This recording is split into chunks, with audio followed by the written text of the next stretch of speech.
ইমানের স্বাদ লাগবে।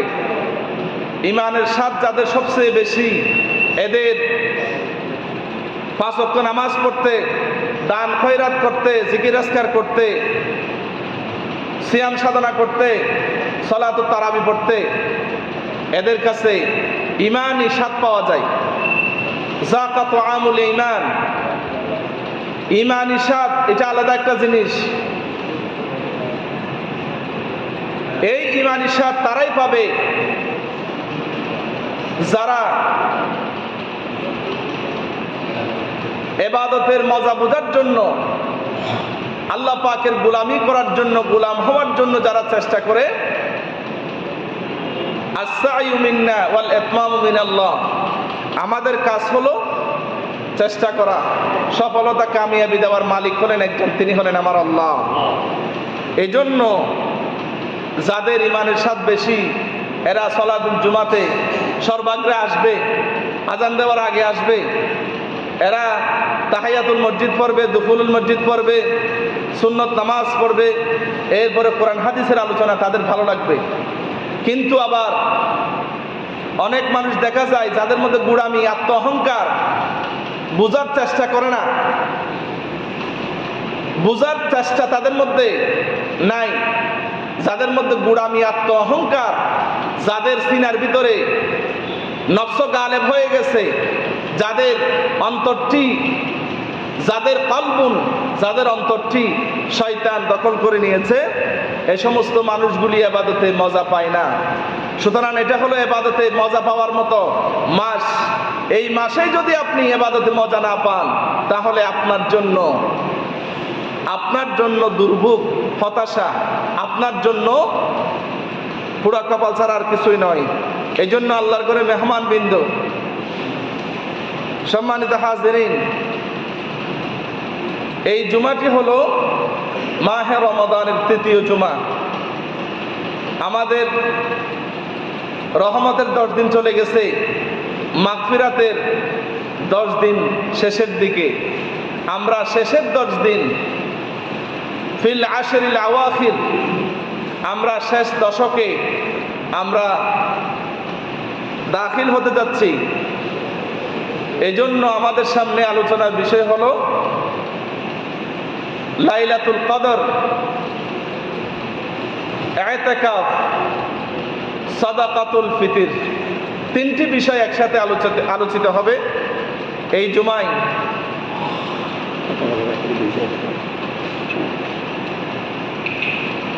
এই জন্য আল্লাহর ঘরে মেহমান বৃন্দ, এই জুমায় আমি আপনাদের খেদমতে আরজ করতে চাই লাইলাতুল কদর, ইতিকাফ, এরপরে সাদাকাতুল ফিতর। আল্লাহর ঘরে মেহমান বৃন্দ, কুরআনুল কারীমের প্রথমেই আলোচনা করতে চাই লাইলাতুল কদর। লাইলাতুল কদর, এই কদর নাম দিয়ে আল্লাহ পাক একটি সূরা নাযিল করেছেন, কুরআনুল কারীমের 97 নম্বর সূরা, সূরাতুল কদর। এই কদর শব্দের অর্থ হলো সম্মানী। এই কদর শব্দের অর্থ হলো মর্যাদা। এই কদর শব্দের অর্থ হলো বরকত। এই কদর শব্দের অর্থ হলো আপনার আদেশ জারি, মূল্যবান, বরকতময়, সম্মানী রাত। বলি আলহামদুলিল্লাহ। সুতরাং এই কদর শব্দের অর্থ আমরা এই সূরার মধ্যেই 3টি শব্দ পাই। একটি হলো মূল্য, লাইলাতুল কদর, মূল্যবান রাত। আরেকটি হলো তানাজ্জালুল মালাইকা, আদেশ জারি, আল্লাহ পাকের পক্ষ থেকে আদেশ করা হয় সমস্ত ফেরেশতাদেরকে, ও ফেরেশতা, তোমরা তোমাদের সমস্ত ডিউটি বন্ধ করে আকাশ এবং জমিনের মধ্যে, আমার জমিনের মধ্যে সবাই বিচরণ করো, নেমে পড়ো। বলি আলহামদুলিল্লাহ। এই জন্য কদর শব্দের অর্থ হলো আদেশ জারি করা। এরপরে 3 নম্বরের এই সূরার মধ্যেই যেটা অর্থ আমরা পাই, সেটা হলো সীমানা নির্ধারণ, আপনার কল্যাণ, বরকত। সম্মান মর্যাদা কতক্ষণ পর্যন্ত? হাত্তা মাতলাইল ফাজর।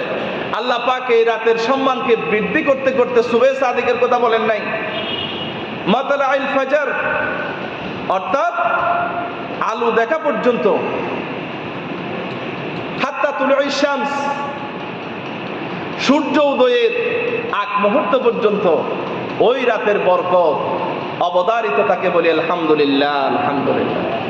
এই জন্য সম্মানিত হাজিরিন, এই সূরার মূল, এই সূরাতুল কদর আল্লাহ পাক কেন নাজিল করলেন?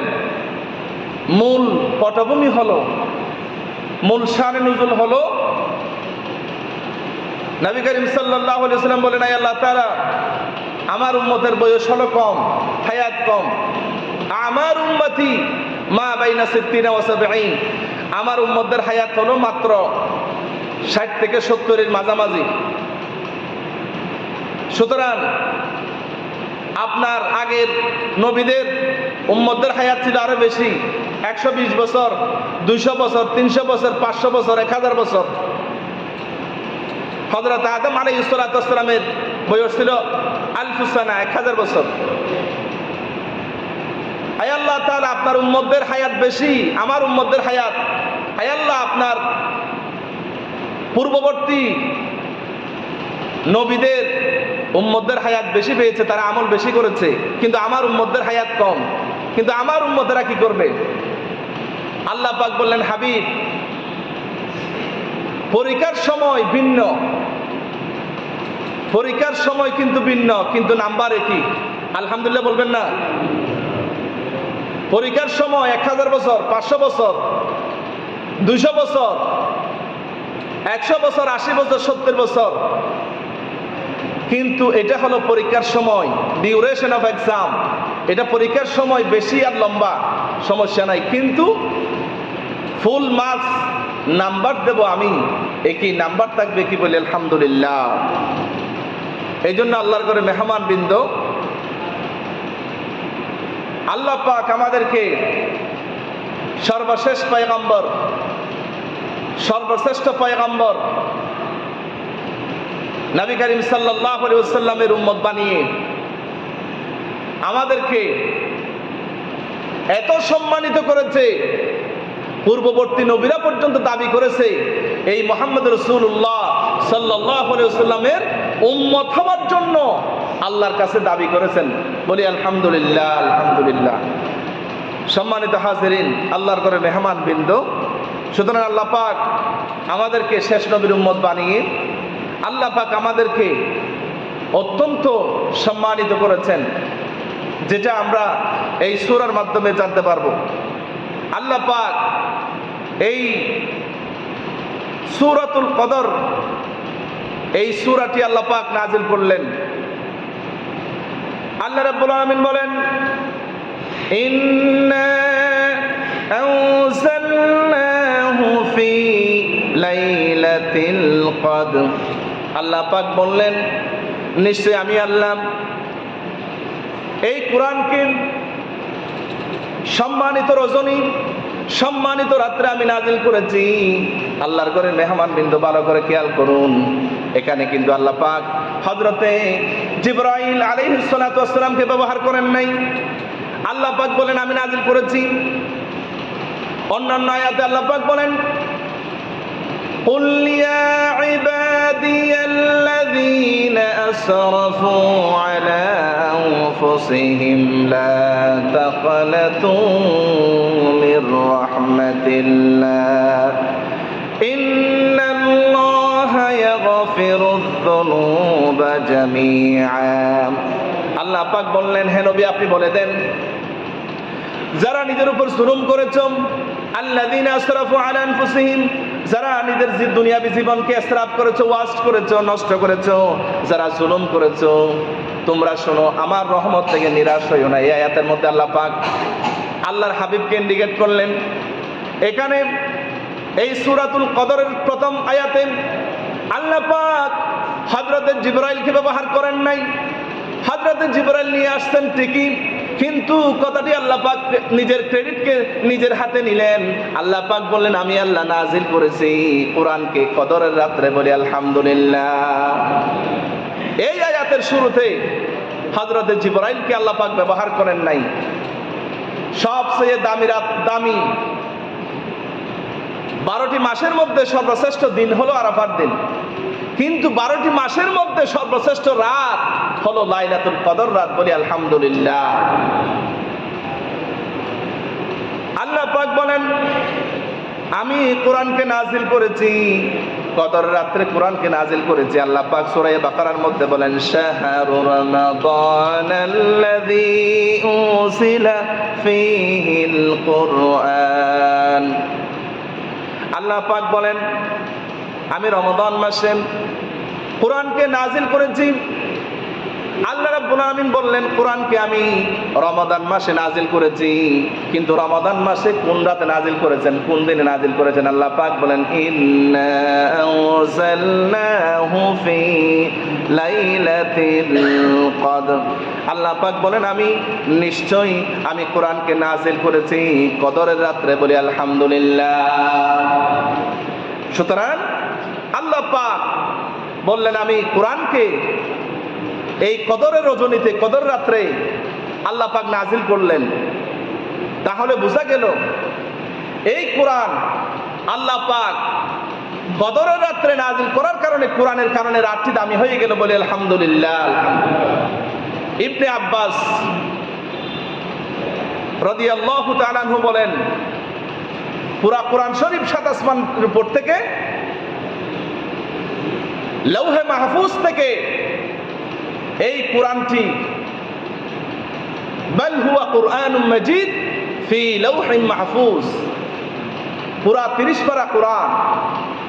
এই কোরআন কদরের রাত্রে হযরত আব্দুল্লাহ ইবনে আব্বাস রাদিয়াল্লাহু তাআলা আনহু বলেন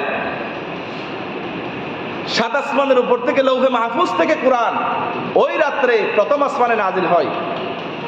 এরপরে পুরা 30 পারা কোরআন, এরপরে হযরত জিবরাইলের মাধ্যমে মুহাম্মদ রাসূলুল্লাহ সাল্লাল্লাহু আলাইহি ওয়াসাল্লামের কাছে ওই প্রথম আসমান থেকে ধীরে ধীরে নাজমান ফানাজমান বিসালাসাতু ওয়া 20 সানা, গোটা 23 বছর প্রথম আসমান থেকে নাজিল হয়েছে, বলি আলহামদুলিল্লাহ। এই কথাটি বললেন হযরত আব্দুল্লাহ ইবনে আব্বাস রাদিয়াল্লাহু তাআলা আনহু। এই কোরআন যেই রাতে নাজিল হয়েছে ওই রাতকে আল্লাহ পাক সম্মানী করে দিলেন। এই কোরআন পৃথিবীর বুকে নবী করিম সাল্লাল্লাহু আলাইহি ওয়াসাল্লাম যখন, নবী করিম সাল্লাল্লাহু আলাইহি ওয়াসাল্লামের জীবনে যখন কোরআন নাজিল হয় নাই, আমার নবীকে পৃথিবীর কেউ, আরবের বুকে কোনো কাফের, কোনো বেদিন, কোনো মুরতাদ আমার নবীকে পাগল বলে নাই। আমার নবীর নাম ছিল আল আমিন, আমার নবীর নাম ছিল বিশ্বাসী। কিন্তু যখন কোরআন নাজিল হলো, কোরআনের দাওয়াত যখন আল্লাহ নবী দিলেন, আমার নবীর উপরে আযাব, গজব, তুহমত, ব্লেম শুরু হয়ে গেল, বলি না আউযুবিল্লাহি মিন যালিক। কেন? এই কোরআনের কারণে আমার নবীর দান মুবারক শহীদ হয়ে গেল। এই 17ই রমজান গতকালকে ইসলামের প্রথম মুক্তিযুদ্ধ, প্রথম বিজয় গাজওয়ায়ে বদর হলো, উহুদ হলো, খন্দক হলো। নবী করিম সাল্লাল্লাহু আলাইহি ওয়াসাল্লামকে তায়েফবাসীরা পাথর মারলো। কেন? শুধুমাত্র কোরআনের দাওয়াত দেওয়ার কারণে। এই কোরআন আসার কারণে নবী করিম সাল্লাল্লাহু আলাইহি ওয়াসাল্লামের নবুয়তি জিন্দেগির 40 বছরের পরে 23টি জিন্দেগি নবী করিম সাল্লাল্লাহু আলাইহি ওয়াসাল্লাম নিজেই কাফেরদের সাথে অন্তত 19টার উপরে যুদ্ধের মধ্যে নিজেই সেনাপতি দায়িত্ব পালন করেছেন, বলে আলহামদুলিল্লাহ। কেন? শুধুমাত্র লিইউযহিরাহু হুয়াল্লাযী আরসালা রাসূলাহু বিল হুদা ওয়া দীনিল হক লিইউযহিরাহু আলা দ্বীনি কুল্লি আই লিইউগলিবাহু আলা সাইরিল আদিয়ান। এই মানব রচিত গোটা দুনিয়ার মুখে যত মতবাদ আছে, মাও সেতুং, কার্ল মার্কস, লেনিন বলেন, যত বড় বড় ডারউইন, বড় বড় বিজ্ঞানী, নাস্তিক, মুরতাদদের সমস্ত মতবাদের উপরে একমাত্র কোরআনকে গালিব করার জন্য, বিজয়ী করার জন্য আল্লাহ পাক যেই কোরআনটি নাজিল করলেন নবী করিম সাল্লাল্লাহু আলাইহি ওয়াসাল্লামের উপরে, যেই মানুষটি ছিল পৃথিবীর সর্বশ্রেষ্ঠ সেরা মানুষ মুহাম্মদ রাসূলুল্লাহ সাল্লাল্লাহু আলাইহি ওয়াসাল্লাম, যেই মানুষটির চেহারা ছিল পৃথিবীর সর্বশ্রেষ্ঠ সুন্দর চেহারা, সেই সুন্দর চেহারার উপরে এই কোরআনের কারণে আমার নবীকে তারা পাথর মারলো। আমার নবীকে এই নূরের চেহারার উপরে আমার নবীকে তারা পাথর মারলো। আমার নবীকে কাহেন বলল, আমার নবীকে গণক বলল, আমার নবীকে কবি বলল, আমার নবীকে নিজের চাচা কলিজার টুকরা চাচা আবু লাহাব বলল, তাব্বাল্লাকা ইয়া মুহাম্মদ আলি হাদা জামাআতানা, হে মুহাম্মদ তুমি আমাদেরকে এই পাহাড়ের উপরে আমাদেরকে এই জন্য জমা করেছো যে এই দাওয়াত দেওয়ার জন্য, লা ইলাহা ইল্লাল্লাহ এই কালিমার দাওয়াত দেওয়ার জন্য তুমি আমাদেরকে এখানে ডেকেছো। সুতরাং তাব্বাল্লাকা ইয়া মুহাম্মদ, নিজের কলিজার টুকরা চাচা আমার নবীকে পাথর মারলো। আমার নবী কিছু কথা বলেন নাই। আল্লাহর পক্ষ থেকে জিবরাইল আসলেন। জিবরাইলকে আল্লাহর নবী করিম সাল্লাল্লাহু আলাইহি ওয়াসাল্লাম হুকুম করেন নাই, কিন্তু আল্লাহ পাক বরদাস্ত করেন। আল্লাহ পাক সূরা লাহাব নাযিল করলেন। সূরা লাহাব নাযিল করে আবু লাহাবের বিরুদ্ধে অ্যাকশন নিলেন, বলি সুবহানাল্লাহ। সুতরাং আমরা কি বুঝলাম? এই কোরআন আসার কারণে পৃথিবীর সর্বশ্রেষ্ঠ মানুষকে শিয়াবে আবু তালিব নবী করিম সাল্লাল্লাহু আলাইহি ওয়াসাল্লামকে জেলখানায় 3 বছর বন্দী রাখলো। এমন ভাবে বন্দী রাখলো, এক ফুটা সিটা পানি দানা কোনো একটা লুকমা খাবার দেওয়া হয় নাই। আমার নবীকে সহ 52 জন মতো মানুষকে যারা কালেমা পড়ে মুসলমান হয়েছিল, এই মানুষগুলিকে 3টা বছর এমন ভাবে তাদেরকে জেলখানায় আবু জেহেল বন্দী করেছিল যে পায়খানা বন্ধ হয়ে গেছে, প্রস্তাবের রাস্তা দিয়ে রক্ত বের হওয়া শুরু হয়েছে। কেন? শুধুমাত্র কোরআনের বদৌলতে। এই কোরআন পৃথিবীর কেউ কোন সৃষ্টি গ্রহণ করে নাই। গ্রহণ করেছেন একজন হযরত আদম আলাইহিস সালাতু ওয়াস সালাম গ্রহণ করলেন, এবং এই কোরআন আমাদেরকে আমরা গ্রহণ করলাম শুধুমাত্র নামকে বসতে। এই কোরআনকে আমরা মানতে রাজি নয়। এই কোরআনকে শুধুমাত্র আমরা রমজানের মধ্যে আসলেই শুধুমাত্র খতমে তারাবির মাধ্যমে আমরা সীমাবদ্ধ রাখি। এই কোরআনকে আমরা জীবনে কোনোদিন একবার সময় পাই নাই। আমার ব্যবসা বাণিজ্য, আমার চাকরি বাকরি, আমার সন্তান সন্ততি একটা মুহূর্ত, একটা ঘন্টা আমি আল্লাহর জন্য দিতে পারি নাই। কোরআনটা একটু পরে দেখি নাই যে কোরআনের মধ্যে আল্লাহ পাক কি বলেছেন। এই কোরআন হলো দাস্তুরুল মুসলিম, দা কনস্টিটিউশন অফ মুসলিম উম্মাহ। মুসলমানদের জন্য সংবিধান হিসেবে আল্লাহ পাক দিলেন। যেমন বাংলাদেশের সংবিধান অনুযায়ী বাংলাদেশ চলে, ঠিক তেমনি মুসলমান গোটা পৃথিবীর 200 কোটি মুসলমান চলার জন্য আল্লাহ পাক একটা সংবিধান দিলেন। এই সংবিধানের ধারে কাছে আমরা নাই। এই সংবিধান এই যখন সেই আরবের প্রাথমিক যুগে, ইসলামের প্রাথমিক যুগে যারা এই কোরআনকে গ্রহণ করেছে, এই কোরআনের সঙ্গে স্পর্শে যারা এসেছে, এই মানুষগুলি আশারায়ে মুবাশশারায় পরিণত হয়েছে। এই মানুষগুলি সোনার মানুষে পরিণত হয়ে গেছে।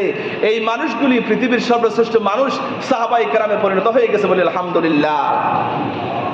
সুতরাং এই কোরআন এসেছে সম্মানিত রজনীতে, সম্মানিত রাতে আল্লাহ পাক কোরআনকে নাজিল করলেন। কেন? যাতে এই কোরআনের সম্মান আমরা যাতে বুঝতে পারি, বলি আলহামদুলিল্লাহ। এই কোরআন পাওয়ার পরেও আমরা কোরআনকে, অনেকে বলে হুজুর আমার ছেলের বউ 1 খতম, আমার ছেলে 2 খতম, অমুকে 10 খতম, অমুকে 5 খতম। শুধুমাত্র কোরআন আপনি তারাবির মাধ্যমে আপনি নিজে কোরআনটা দেখে দেখে রিডিং করে আপনি শুধু খতম করবেন, আপনি মনে করতেছেন সওয়াব পেয়ে গেছেন, জান্নাতের টিকিট পেয়ে গেছেন। না, এই কোরআনটি এসেছে শুধুমাত্র মানুষের জীবনে ইমপ্লিমেন্ট করার জন্য, মানুষের জীবনে তাদবির, মানুষের জীবনে দুনিয়াবি জিন্দেগিতে আপনার 60 থেকে 70 বছর হায়াতের মধ্যে আপনার জীবনে বাস্তবায়ন করার জন্য, কোরআন যেভাবে বলেছে সেইভাবে চলার জন্য আল্লাহ পাক কোরআন দিয়েছেন, বলে আলহামদুলিল্লাহ। এই জন্য আল্লাহ পাক বলেন আমি কোরআনকে নাজিল করেছি কদর রাত্রে, আমি কোরআনকে নাজিল করেছি। সুতরাং এই কোরআন আল্লাহ পাক বলেন লাইলাতুল কদরি, সম্মানিত রজনী, মহিমান্বিত রজনী। আল্লাহ পাক বললেন এই রাতটি এত সম্মানী। কেমন সম্মানী? আল্লাহ পাক আবার বান্দাদেরকে জিজ্ঞেস করলেন। আল্লাহ রাব্বুল আলামিন বললেন ওয়া মা আদরাকা মা লাইলাতুল কদর, ওয়া মা আদরাকা, আপনি কি জানেন হে নবী, আপনি কি জানেন? নবীর মাধ্যমে গোটা দুনিয়ার সমস্ত মুসলমানদেরকে আল্লাহ পাক জিজ্ঞেস করলেন ওয়া মা আদরাকা মা লাইলাতুল কদর। কেন আল্লাহ পাক জিজ্ঞেস করলেন? কারণ যে জিনিসটা গুরুত্বপূর্ণ, এই জিনিসটির গুরুত্ব বোঝানোর জন্য, এই কদরের রাতের গুরুত্ব বোঝানোর জন্য আল্লাহ পাক আবার দুহুরে জিজ্ঞেস করলেন ওয়া মা আদরাকা মা লাইলাতুল কদর। তোমরা কি জানো যে এই কদরের রাতটি কি জিনিস? এই কদর রাতটি কি জিনিস আল্লাহ পাক জিজ্ঞেস করলেন। সোয়ালে মুকদ্দারের জবাব আল্লাহ পাক নিজে দিলেন। আল্লাহ পাক বলেন লাইলাতুল কদরি খায়রুম মিন আলফি শাহর। আল্লাহ পাক বলেন এই কদর রাতটি, এই রাতটি খায়রুন উত্তম, মিন আলফি শাহরিন হাজার মাসের চেয়ে উত্তম।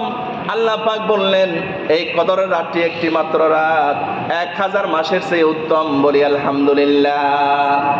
এখানে আল্লাহ পাক বলেন নাই যে লাইলাতুল কদরি খায়রুন মিসলু আলফি শাহর, 1000 বছরের মতো একটি রাত বলেন নাই। কথা খেয়াল করুন, এখানে 1000 বছর অর্থাৎ 83 বছর 4 মাস। এখানে বলেন নাই যে শুধুমাত্র কদরের একটি রাত 83 বছর 4 মাসের সমান। আল্লাহ পাক এই কথা বলেন নাই, বলেছেন খায়রুম মিন আলফি শাহর। খায়রুন ইসমে তাফজিলের সিগা ব্যবহার করলেন। আল্লাহ পাক বললেন 1000 মাসের চেয়ে উত্তম, অর্থাৎ 1000 মাসের চেয়ে বেশি উত্তম। বলেন আলহামদুলিল্লাহ। অর্থাৎ এখানে আলফুন শব্দটি, যেমন আমার কাছে 1000 টাকা আছে, ইনদি আলফু তাক্কা। আমার কাছে 1000 টাকা আছে, এটার আরবি হলো ইনদি আলফু তাক্কা। আই হ্যাভ 1000 টাকা। আলফু তাক্কা, আলফু শাহর অর্থাৎ 1000 মাস। এখানে আরবি গ্রামার অনুযায়ী আলফুন শব্দটি শুধুমাত্র 1000 বোঝায় না, হাজার হাজার বোঝায়। অর্থাৎ আপনি যদি কদর রাতটি যদি আপনি পেয়ে যান, তাহলে এই একটি রাত যদি আপনি মান কামা লাইলাতুল কদরি ঈমানান ওয়া ইহতিসাবা গুফিরা লাহু মা তাকদ্দামা মিন যামবিহি। নবী করিম সাল্লাল্লাহু আলাইহি ওয়াসাল্লাম বলেন যে ব্যক্তি মান কামা, যে ব্যক্তি দাঁড়িয়ে গেল, অর্থাৎ যে ব্যক্তি নামাজ পড়লো। কামা মানে দাঁড়ানো। আল্লাহ নবী বললেন যে ব্যক্তি দাঁড়ালো, মানুষ কেন দাঁড়ায় রাতের বেলা? নামাজ পড়ার জন্য। বলি আলহামদুলিল্লাহ। আল্লাহ নবী বললেন যারা মান কামা লাইলাতুল কদরি ঈমানান ওয়া ইহতিসাবা, যারা ঈমানাও ওয়া ইহতিসাবা, দুইটা শর্ত লাগাই দিলেন। ঈমান লাগবে, ঈমানের সহিত, ওয়া ইহতিসাবা, ঈমানের সহিত নেকি পাওয়ার আশায়। যেমন এখানে বললেন ঈমান ওয়া ইহতিসাবা, ঈমান থাকতে হবে এবং একনিষ্ঠভাবে খালেস নিয়তে আল্লাহর কাছে সারেন্ডার হতে হবে, আত্মসমর্পণ করতে হবে, নামাজের মাধ্যমে দাঁড়িয়ে যেতে হবে। বলি আলহামদুলিল্লাহ আলহামদুলিল্লাহ। এভাবে করে দাঁড়ায় কারা? যারা অপরাধী, যারা বাংলাদেশের ডিফেন্সের বাহিনীরা যখন আসামিকে গ্রেফতার করে, এভাবে গ্রেফতার করে। কেন? হাত দুটি বন্ধ করে দেয়। আল্লাহ পাকের কাছে আমরা আসামি বিদায়, ডিফল্টার বিদায়, আমরা আল্লাহর কাছে প্রতিনিয়ত যখনই নামাজে দাঁড়াই হাত দুটি এভাবে বেঁধে ফেলি। বলি আলহামদুলিল্লাহ আলহামদুলিল্লাহ। এই জন্য নবী করিম সাল্লাল্লাহু আলাইহি ওয়াসাল্লাম বললেন ঈমানাও, ঈমান থাকতে হবে। এখন ঈমান থাকে কখন? যখন আপনি গুনার কাজ করবেন, যখন চুরি করেন, জেনা করেন, তখন কিন্তু ঈমান থাকে না। এখন আপনি যখন রোজা রাখলেন, রোজা রাখার পরেও যদি আপনি গুনার কাজ করেন, তাহলে আপনার ঈমান থাকবে না। অর্থাৎ রোজা রেখে আপনি গুনাহমুক্ত জীবন যাপন করে খালেস নিয়তে যখন আপনি আল্লাহর কাছে দাঁড়াবেন, তখন আল্লাহর নবী বলেন আপনার জীবনের সমস্ত গুনাহগুলি মাফ করে দেব। বলে আলহামদুলিল্লাহ। কথা খেয়াল করেন, গুফিরা লাহু মা তাকদ্দামা মিন যামবিহি, ক্ষমা করে দেওয়া হবে তার জীবনের সমস্ত গুনাহ। এখন গুনাহ তো এখানে গুনাহ কাবীরা, গুনাহ সগীরা আছে, বড় গুনাহ ছোট গুনাহ আছে না? কিন্তু এখানে কোন গুনাহ এখানে বড় গুনাহ ছোট গুনাহ বলেন নাই, সমস্ত গুনাহ যত বড় গুনাহ হোক সমস্ত গুনাহ মাফ করে দিবেন। তবে ঈমান ওয়া ইহতিসাবা, আপনার ঈমান থাকতে হবে। আপনি রোজা রেখেছেন, রোজা রেখে আপনি গুনার কাজ করতে পারবেন না। আপনি রোজা রেখেছেন, আপনি সমস্ত গুনার কাজ পরিত্যাগ করে খালেস নিয়তে এই দিলটাকে শুধু আল্লাহর দিকে রুজু করে আপনি যখন দাঁড়াবেন, মান কামা লাইলাতুল কদরি, যখন কদর রাতে যখন আপনি দাঁড়িয়ে যাবেন, আপনার জীবনের অতীতের সমস্ত গুনাহ আল্লাহ পাক মাফ করে দিবেন। বলে আলহামদুলিল্লাহ। এই জন্য আল্লাহ পাক বলেন শুধু 83 বছর 4 মাস নয়, 83 বছর 4 মাস নয়, 83,000 বছর 4 মাস নয়, 83 লক্ষ বছর 4 মাস নয়, এর চেয়ে উত্তম একটি রাত কদরের রাত। বলি আলহামদুলিল্লাহ। আল্লাহ রাব্বুল আলামিন বলেন এই কদর রাত শুধু সম্মানী রাত নয়, এই রাত হলো বরকতপূর্ণ রাত, বরকতময় রাত। আল্লাহ পাক সূরা দুখানের মধ্যে বলেন ইন্না আনজালনাহু ফি লাইলাতিন মুবারাকা ইলা আখিরিল আয়াম। আল্লাহ পাক বলেন আমি কোরআনকে বরকতময় রজনীতে নাজিল করেছি, সুতরাং এই রাতটি হলো বরকতময় রাত। এই রাতটি যারা পাবে তাদের জীবনের শুধুমাত্র 83 বছর 4 মাস নয়, পুরা জীবনকালের সওয়াব, পুরা জীবনকালের নেকি এই রাতের মধ্যে আল্লাহ পাক নিহিত রেখেছেন। বলি আলহামদুলিল্লাহ। এই জন্য আল্লাহ পাক বললেন খায়রুন মিন আলফি শাহর, 1000 মাসের চেয়ে উত্তম, 1000 মাসের চেয়ে অধিক উত্তম। খায়রুন ইসমে তাফজিল, অধিক উত্তম।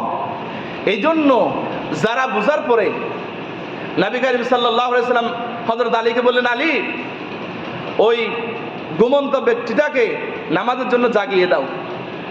হযরত আলী ঘুম থেকে লোকটাকে ডেকে দিলেন। হযরত আলী বলেন, ইয়া রাসূলুল্লাহ, আপনি ভালো কাজ তো আপনি নিজে করেন, আপনি আমাকে আদেশ করলেন কেন? আল্লাহ নবী বললেন, দেখো আলী, ওই লোকটিকে যদি আমি ঘুম থেকে ডাকি, ওই লোকটি যদি আলসেমি করে না ওঠে তাহলে এটা কুফরি হয়ে যাবে তার। আল্লাহ নবী যদি ঘুম থেকে ডাকে সে যদি না ওঠে তাহলে আল্লাহ নবীর কথা সে মানে নাই, তাহলে সে কাফের হয়ে যাবে। এই জন্য আল্লাহ নবী বললেন, আলী তুমি ঘুম থেকে ডেকে দাও। অর্থাৎ এই যে লাইলাতুল কদর রাত, এটা এত দামি রাত, আল্লাহর কাছ থেকে আল্লাহ বলার পরেও যে সমস্ত বান্দারা যারা এই রাতে ইবাদত করবে না, নিজের গুনাহগুলিকে ক্ষমা করতে পারবে না, তাহলে এই লোকের চেয়ে যেমন সওয়াব তেমন এই রাতকে যারা অবজ্ঞা করবে, এই রাতকে যারা অবমূল্যায়ন করবে, যারা আল্লাহ পাকের গোলামি করবে না, এরা সবচেয়ে বড় অপরাধী হিসেবে আল্লাহর কাছে সাব্যস্ত হবে। বলি নাউযু বিল্লাহি মিন যালিক। তাহলে আমরা বুঝলাম এই রাতটি হলো হাজার হাজার লক্ষ লক্ষ কোটি কোটি মাসের চেয়ে উত্তম একটি রাত। বলি আলহামদুলিল্লাহ। এরপর আল্লাহ পাক বলেন তানাজ্জালুল মালাইকাতু ওয়ার রূহু ফীহা বিইذনি রাব্বিহিম মিন কুল্লি আমর। আল্লাহ পাক বলেন হযরত জিবরাইল ওয়ার রূহু, রূহুল আমিন, হযরত জিবরাইল আলাইহিস সালাতু ওয়াস সালাম ফেরেশতাদের বহর নিয়ে এমন ভাবে জমিনের মধ্যে অবতরণ করেন আল্লাহ পাকের নির্দেশ ক্রমে। বলি আলহামদুলিল্লাহ। অর্থাৎ আল্লাহ পাকের আদেশ ক্রমে, আল্লাহ পাকের হুকুমে সমস্ত ফেরেশতা তাদের ডিউটি বন্ধ করে এই রাতে আল্লাহ পাকের জমিনের মধ্যে এমন ভাবে অবতরণ করেন, পৃথিবীর জমিনের একটা দুলা বালি কণা এই ফেরেশতা রহমত ব্যতীত বাকি থাকে না। বলি আলহামদুলিল্লাহ, আলহামদুলিল্লাহ। অর্থাৎ এই যে আল্লাহ পাক বললেন তানাজ্জালু, শব্দগুলি খেয়াল করবেন, তানাজ্জালু অবতরণ করেন, অর্থাৎ এটা একটা চলমান প্রক্রিয়া। তানাজ্জালুল মালাইকা, প্রতি বছর এই কদর রাত্রে ফেরেশতারা অবতরণ করেন। এখন ফেরেশতারা কেন অবতরণ করেন? যেখানে বরকত বেশি সেখানে আল্লাহ পাকের ফেরেশতারা জমিনের মধ্যে অবতরণ করেন। বলি আলহামদুলিল্লাহ। যেমন যারা জ্ঞান শিক্ষা করার জন্য মাদ্রাসা স্কুল কলেজে যায়, যারা দিন শিক্ষা করার জন্য যায়, ফেরেশতারা তাদেরকে ডানা বিছিয়ে দেয়, তাদের ফহর, তাদের পালক বিছিয়ে দেয়, ফেরেশতাদের ডানা বিছিয়ে দেয়। এবং ফেরেশতাদের জন্য দোয়া করতে থাকে। এই ফেরেশতাদের কাজ হলো যেখানে ভালো কাজ, যেখানে নেকি, যেখানে বরকত, সেখানে আল্লাহ পাক ফেরেশতাদেরকে নাজিল করেন, বলি আলহামদুলিল্লাহ। অর্থাৎ আল্লাহ পাক বললেন তানাজ্জালুল মালাইকাতু ওয়ার রূহ, অর্থাৎ আমি সমস্ত ফেরেশতাদেরকে আমি জমিনের মধ্যে নামিয়ে দিই, যাতে করে এই ফেরেশতারা, যাতে নবী করিম সাল্লাল্লাহু আলাইহি ওয়াসাল্লাম বলেন এই ফেরেশতারা তখন এই জমিনের মধ্যে যেখানে আল্লাহ পাকের বান্দারা মান কামা লাইলাতুল কদর ঈমানান ওয়া ইহতিসাবা, আল্লাহ পাকের যে সমস্ত বান্দারা দাঁড়িয়ে বসে যারা আল্লাহ পাকের জিকির করবে, গোলামি করবে, সে সমস্ত বান্দাদের জন্য এই জমিনের কোটি কোটি ফেরেশতারা তাদের জন্য দোয়া করতে থাকে, বলি আলহামদুলিল্লাহ। সুতরাং এই জন্য আল্লাহ পাক এই আয়াতের মধ্যে আল্লাহ পাক বলেন মিন কুল্লি আমরিন, এবং আরেকটি তাফসীর ফেরেশতারা, সমস্ত ফেরেশতারা জমিনের মধ্যে সর্বশ্রেষ্ঠ ফেরেশতা নাজিল হন, কিন্তু ফেরেশতাদের মধ্যে সর্বশ্রেষ্ঠ ফেরেশতার নাম হলো হযরতে জিবরাইল। হযরতে জিবরাইল সর্বশ্রেষ্ঠ ফেরেশতা, সর্বশ্রেষ্ঠ রাতে নাজিল হন, বলি আলহামদুলিল্লাহ। মিন কুল্লি আমরিন, প্রত্যেকটি আদেশ নিয়ে, প্রত্যেকটি ভাগ্য নিয়ে, প্রত্যেকটি বান্দার তাকদীর নিয়ে এই রাতে, এই রাত যেই রাতের মধ্যে ইন্না আনজালনাহু ফি লাইলাতিন মুবারাকা, অর্থাৎ বরকতময় রাত, অর্থাৎ এই রাতের মধ্যে আগামী 1 বছরের বড় বড় বাজেটগুলি পাস হয়ে যায় লাইলাতুল কদর রাতে, বলি আলহামদুলিল্লাহ। অর্থাৎ লাইলাতুল কদর তাকদীর, আল্লাহ পাক যদি তাকদীর যদি নির্ধারণ না করতেন, যেমন আমাদের তকদির, আমাদের ভালো মন্দ, দুনিয়ার সুখ দুঃখ, দুনিয়ার রিজিক সবটুকু আজ থেকে 500,000 বছর আগে লিপিবদ্ধ হয়েছে। আবার প্রত্যেকটি বান্দার মায়ের রেহেমের মধ্যে আল্লাহ পাক রিজকাহু ওয়া আমালাহু সাকিয়ুন সাঈদ, বান্দার ভালো মন্দ, দুনিয়ার সুখ দুঃখ কতটুকু সে ভোগ করবে সবটুকু বান্দার কপালে, মায়ের রেহেমের ভিতরে সবটুকু লিপিবদ্ধ করে দেওয়া হয়, বলে আলহামদুলিল্লাহ। আবার সেই প্রত্যেক কদর রাত্রে বান্দার আগামী বছরের তাকদীর নির্ধারণ হয়ে যায়, বলে আলহামদুলিল্লাহ। যারা তকদিরের প্রতি বিশ্বাস যাদের সবচেয়ে বেশি, এরা হীনমন্যতায় ভুগে কম। যেমন দেখেন বাঁশখালীতে একটা লোক, বাবা মারা গেছে সুখে, মেয়েটাও স্ট্রোক করে মারা গেছে, দেখেন। আবার অনেক সময় দেখা যায় আমাদের ছেলেরা ভাইয়েরা পরীক্ষায় ফিল করলো বিদায় তারা সুইসাইড করে, কেন? তারা তাকদীরের উপরে বিশ্বাস কম বিদায় তারা এই আত্মঘাতী কাজগুলি তারা করে। তারা যদি মনে করতো আমি পরীক্ষায় ফিল করেছি, এটা আমার তকদিরে ছিল, তাওয়াক্কালতু আলাল্লাহ, তাহলে এই লোকটি সুইসাইড করতো না, মরতো না। এই তকদির আল্লাহ পাক নির্ধারণ করেছেন কেন?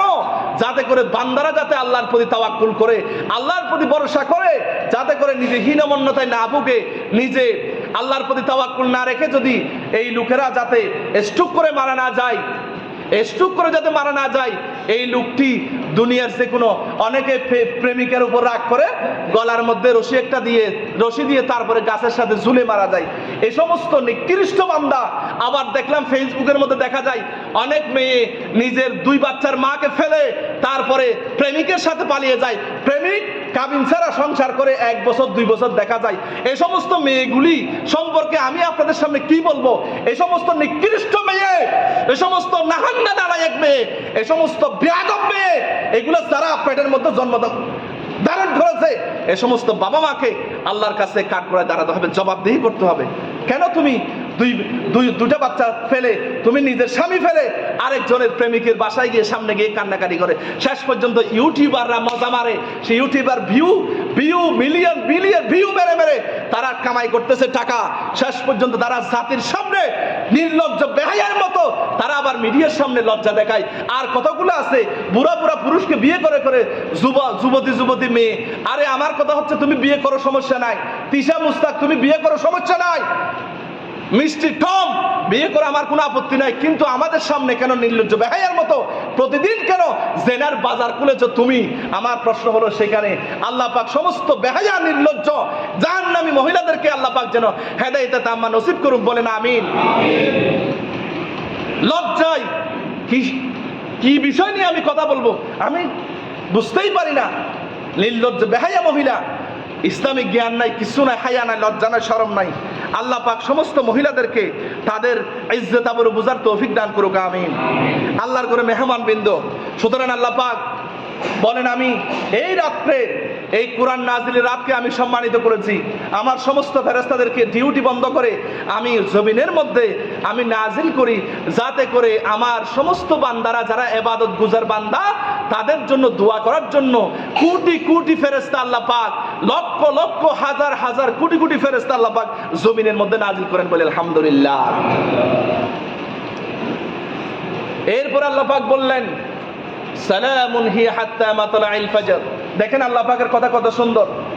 সালামুন হিয়া, আরবি গ্রামার অনুযায়ী এটা হওয়া উচিত ছিল হিয়া মুবতাদা, সালামুন খবর, হিয়া সালামুন হওয়া উচিত ছিল, কিন্তু আল্লাহ পাক বলেন নাই। আল্লাহ পাক বললেন সালামুন হিয়া, অর্থাৎ এটা এমন একটি রাত যে রাতের মধ্যে সালাম, সালাম হলো আল্লাহ পাকের একটি নাম। সালাম শব্দের অর্থ শান্তি, প্রশান্তি। যেমন আল্লাহ পাক হযরতে ইব্রাহিম আলাইহিস সালামকে যখন নামরুদ আগুনের মধ্যে ফেলে দিল, তখন আল্লাহ পাক বললেন কুনি বারদান ওয়া সালামান আলা ইব্রাহিম। আল্লাহ বললেন আগুন আমার ইব্রাহিমের জন্য ঠান্ডা, এবং বারদান ঠান্ডা, ওয়া সালামান এবং আরামদায়ক হয়ে যাও, বলি আলহামদুলিল্লাহ। অর্থাৎ সালামুন শব্দের অর্থ হলো আরাম, প্রশান্তি। আল্লাহ পাক এই রাত্রে এত প্রশান্তি নাজিল করেন, এত প্রশান্তি নাজিল করেন আল্লাহ পাক এই রাতে। এই প্রশান্তি কতক্ষণ থাকবে? হাত্তা মাতলাইল ফাজর, হাত্তা তুলুইশ শামস, যতক্ষণ পর্যন্ত পূর্ব দিগন্তে সূর্য উদিত হবে না, সূর্য উদিত না হওয়া পর্যন্ত এই রহমত দায়েম থাকবে, বলি আলহামদুলিল্লাহ। এত সুন্দর করে আল্লাহ পাক বুঝানোর পরেও যদি আমরা লাইলাতুল কদর রাত যদি আমরা পালন না করি, তাহলে আমাদের সে দুর্ভাগা হতভাগা পুরা কপাল মুসলমান, তাহলে আমাদের মতো। এই জন্য নবী করিম সাল্লাল্লাহু আলাইহি ওয়াসাল্লাম বলেন, জিবরাইল এসে আমার কাছে বলল যে যারা রমজান পাওয়ার পরেও নিজের গুনাহ ক্ষমা করাতে পারলো না, তার জন্য হতাশা। এরপরে যারা আমার নাম নেওয়ার পরেও যারা দরুদ পড়লো না, তার জন্য হতাশা, দুর্ভোগ। এরপরে যারা বাবা মা দুইজন অথবা একজন পাওয়ার পরেও যারা বাবা মায়ের দোয়ার মাধ্যমে জান্নাত কামাই করতে পারলো না, তার জন্য হতাশা, দুর্ভোগ। অর্থাৎ নবী করিম সাল্লাল্লাহু আলাইহি ওয়াসাল্লাম বুঝাতে চাইলেন, যারা এই মাহে রমাদান নামক এই শেষ দশক পাওয়ার পরেও যারা লাইলাতুল কদর আদায় করবে না, তাহলে তাদের সেই হতাশা, দুর্ভোগ আর কেউ হবে না, বলি নাউযুবিল্লাহি মিন যালিক। সময় শেষের দিকে, সময় চলে যাচ্ছে। আল ওয়াক্তু লা ইয়ানতাজিরু লিআহাদিন, সময় কারোর জন্য অপেক্ষা করে না। Time and tide and wait for none, সময় নদীর স্রোতের মতো খালি চলতেছে। সুতরাং নবী করিম সাল্লাল্লাহু আলাইহি ওয়াসাল্লাম বলেন, যারা লাইলাতুল কদর পাওয়ার পরে, যারা লাইলাতুল কদর যারা পাওয়ার পরেও যারা এই লাইলাতুল কদর গুরুত্ব দিবে না, এরা হবে সবচেয়ে হতাশা, দুর্ভোগ ব্যক্তি। এই জন্য নবী করিম সাল্লাল্লাহু আলাইহি ওয়াসাল্লাম বলেন, তাহাররু লাইলাতুল কদর ফিল আশরি আওয়াখির। নবী করিম সাল্লাল্লাহু আলাইহি ওয়াসাল্লাম বলেন, লাইলাতুল কদর তালাশ করো রমজানের শেষ দশকে। এরপর আল্লাহ নবী বললেন, রমজান তালাশ করো রমজানের শেষ দশকের বেজুর রাতে। এরপরে হাদিস শরীফের মধ্যে, বুখারী শরীফে বললেন, লাইলাতুল কদর তালাশ করো 21তম রাত্রে। এরপরে আল্লাহ নবী বললেন, লাইলাতুল কদর তালাশ করো 27তম রাত্রে। বিশুদ্ধ মত হলো হাফিজুল হাদিস নাসিরউদ্দিন আলবানী, তিনি বলেন সবচেয়ে গ্রহণযোগ্য মত হলো আপনি লাইলাতুল কদর তালাশ করবেন রমজানের শেষ দশকের বেজুর রাতগুলিতে, 21, 23, 25, 27, 29 এই রাত্রিতে আপনি লাইলাতুল কদর তালাশ করবেন। লাইলাতুল কদর যে রাত্রে হবে, সেই রাত সম্পর্কে হাদিসের ইশারা হলো, এই রাত্রে মৃদু বাতাস আসবে, বৃষ্টি হবে। এরপরে পরের দিন সূর্যটার মধ্যে তেজ থাকবে না। এরপরে ওই রাত্রে বৃষ্টি হবে, প্রশান্তি এবং সুন্দর বাতাস আসবে। এরপরে চাঁদ অত্যন্ত আলোকিত হয়ে যাবে, তারকাগুলি বোঝা যাবে না, কিন্তু চাঁদ অত্যন্ত উদ্ভাসিত হয়ে যাবে। এগুলি হলো লাইলাতুল কদর রাত্রের আলামত। সুতরাং আল্লাহর ঘরে মেহমান বৃন্দ, এরপরের বিষয় হলো ইতিকাফ। আল্লাহ পাক বলেন, ওয়া আনতুম আকিফুনা ফিল মাসাজিদ। আল্লাহ পাক বললেন, তোমরা আল্লাহর ঘরের মধ্যে অবস্থান করো। ইতিকাফ তিন প্রকার, একটা হলো ওয়াজিব ইতিকাফ, একটা হলো সুন্নতে মুআক্কাদা কিফায়া ইতিকাফ, আর একটা হলো মুস্তাহাব ইতিকাফ। ওয়াজিব ইতিকাফ হলো যেটা মান্যতের ইতিকাফ। আপনার ছেলে অসুস্থ, আপনি নিয়ত করেছেন আমার ছেলে যদি ভালো হয় আমি আমি 5 দিন 10 দিন ইতিকাফ থাকবো, এটা আপনাকে অবশ্যই পালন করতে হবে। এরপরে সুন্নতে মুআক্কাদা কিফায়া ইতিকাফ হলো মাহে রমাদানের শেষ দশকে ইতিকাফ, মসজিদে ইতিকাফ পালন করা, যেখানে জামাত হয় ওই মসজিদে আল্লাহকে খুশি করার জন্য, লাইলাতুল কদর রাত পাওয়ার জন্য আল্লাহর ঘরে অবস্থান করা, বলি আলহামদুলিল্লাহ। সুতরাং আপনি মহিলারা অবস্থান করবে, ইতিকাফ থাকবে ঘরের মধ্যে, কিন্তু মহিলাদের যখন হায়েজ নেফাস শুরু হবে, মাসিক শুরু হবে, ইতিকাফ বাদ দিয়ে দিবে। এবং যারা মসজিদে ইতিকাফ থাকবে তারা নিত্য প্রয়োজন ছাড়া ওযু গোসল পায়খানা পেশাব ছাড়া বাহিরে কোনো সময় কাটানো যাবে না। এটা হলো একমাত্র ইতিকাফ থাকার একমাত্র উদ্দেশ্য হলো লাইলাতুল কদর পাওয়া, বলি আলহামদুলিল্লাহ। যারা ইতিকাফ থাকবে তারা নিঃসন্দেহে, তারা যদি মসজিদের মধ্যে ঘুমিয়েও থাকে, তারা কিন্তু লাইলাতুল কদর পাবে, বলি আলহামদুলিল্লাহ আলহামদুলিল্লাহ। আল্লাহ পাক আমাদের সবাইকে ইতিকাফ থাকার তৌফিক দান করুক, বলেন আমিন। এরপরের বিষয় হচ্ছে সাদাকাতুল ফিতর। সাদাকাতুল ফিতর আমাদেরকে অবশ্যই আদায় করতে হবে। এই সাদাকাতুল ফিতর নবী করিম সাল্লাল্লাহু আলাইহি ওয়াসাল্লাম বলেন, যাকাতুল ফিতরি তুহরাতাল লিস-সাইম। আমরা অনেক সময় রোজা রেখে আমাদের মধ্যে ছোটখাটো গুনাহ হয়ে যায়, এই গুনার কাফারার জন্য সাদাকাতুল ফিতর দেওয়া ওয়াজিব। এটা অবশ্যই দিতে হবে আপনাকে। আপনার পরিবারের সদস্য 115 টাকা থেকে আপনি যত টাকা দিতে পারেন, 3000 4000 টাকা যা আছে, আপনি এই টাকাটি, নবী করিম সাল্লাল্লাহু আলাইহি ওয়াসাল্লাম বলেন, তুহরাতাল লিস-সাইমি মিনাল লাগওয়ি ওয়ার রাফাতি ওয়া তু'মাতাল লিল মাসাকিন মান আদ্দাহা ক্বাবলা আস-সালাতি ফাহিয়া যাকাতুন ওয়া মান আদ্দাহা বা'দা আস-সালাতি ফাহিয়া সাদাকাতুন মিনাস সাদাকাত। নবী করিম সাল্লাল্লাহু আলাইহি ওয়াসাল্লাম বলেন, ঈদুল ফিতরের আগে, নামাজের আগে সাদাকাতুল ফিতর আদায় করে দাও, তাহলে তুমি দান করার মতো, যাকাত দেওয়ার মতো সওয়াব পাবে। আর যদি ঈদের নামাজের পরে যদি আদায় করো, এটা সামান্য দানের মতো সওয়াব পাবে। এজন্য সাদাকাতুল ফিতর আমাদেরকে অবশ্যই আদায় করতে হবে। কারণ ওয়াতু'মাতাল লিল মাসাকিন, এই সাদাকাতুল ফিতর দেওয়ার কারণে গরিব অসহায় যারা, তারা একটু সেমাই চিনি কিনবে, তারা একটা জামা কিনবে, পোশাক কিনবে, গরিবের হাসি, এই গরিব মানুষের যাতে একটু ওয়াতু'মাতাল লিল মাসাকিন, তাদের জন্য যেন খাবারের ব্যবস্থা হয়। নবী করিম সাল্লাল্লাহু আলাইহি ওয়াসাল্লাম বলেন, আবু দাউদ শরীফের হাদিস, তোমরা টাকাটি ঈদের নামাজের আগে সাদাকাতুল ফিতর আদায় করে দাও, বলে আলহামদুলিল্লাহ। এই জন্য আল্লাহর করে মেহমানবৃন্দ, আমি আপনাদের সর্বশেষ বলতে চাই যে কিয়ামতের দিন আপনি সবচেয়ে নিঃস্ব ব্যক্তি সম্পর্কে সাহাবায়ে কেরাম জিজ্ঞেস করলেন, সবচেয়ে অসহায় ব্যক্তিকে? নবী করিম সাল্লাল্লাহু আলাইহি ওয়াসাল্লাম বললেন, ইন্নাল মুফলিসা মিন উম্মতি ইয়াউমাল কিয়ামাতি আল্লাযী ইয়াতি বিসসালাতিন ওয়া সিয়ামিন ওয়া যাকাতিন ওয়া হাজ্জিন ওয়া ইয়াতি ওয়া ক্বাদ শাতামা হাযা ওয়া কাযাবা হাযা। অর্থাৎ কিয়ামতের দিন আপনি নামাজ, রোজা, হজ, যাকাত সব করেছেন, কিন্তু কিয়ামতের দিন আপনাকে এসে বলবে, লোকেরা ধরবে, অমুক লোক আমাকে গালি দিয়েছে, ও বলবে আমার অপবাদ দিয়েছে, ও বলবে আমার মাল খেয়েছে, ও বলবে আমার গীবত করেছে। এভাবে করে আপনার সমস্ত সওয়াবগুলি, সেখানে তো আপনার টাকা চলবে না, অ্যাকাউন্ট চলবে না, সোনা গয়না চলবে না, সেখানে টাকার অ্যাকাউন্ট, ব্যাংক ব্যালেন্স চলবে না, সেখানে শুধু চলবে নেকি। আপনাকে কিয়ামতের ময়দানে নেকি দিয়ে দিতে হবে। এই জন্য আমি আপনাদের খেদমতে এই হাদিস এই জন্য বললাম যে আপনি সব কিছু করেছেন কিন্তু গুনার কাজ ছাড়েন নাই।